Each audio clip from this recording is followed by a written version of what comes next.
अमृता, हा. आता काय झालं? हे फांजीची भाजी आहे. मी जसं सांगेन तसं कर. कशी हे कर? तुरच्या डाळीमध्ये हं. हे भाजी बारीक कापून तुरच्या डाळीमध्ये कर, नाहीतर करशील आबड धोबड. चांगली भाजी आली पाहिजे बर काय. हं. हे भाजी घे. कुठून आणली हे? हे वावरातून आणली, एक एक पान तोडून आणली फांजीची भाजी.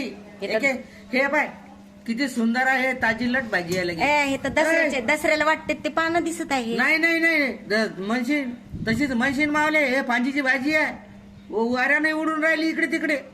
हं. काय करू याचं? कशी करायची ही? हे बारीक चिर हं. आणि तुरीच्या डाळीमध्ये टाक. हं. आणि जास्त पाणी करू नको. हा हा नाही करत. हा, चांगली चवदार कर. हा. नाही तर करशील अशी तशी मी खाणार नाही बरं. अरे लसूण टाकायचं का? हा, लसूण अद्रक सगळंच मसाला टाक आणि चांगली भाजी कर. हिरवी मिरची का लाल तिखट? लाल तिखट टाक, हिरवी मिरची टाक, काही टेन्शन नाही. हं.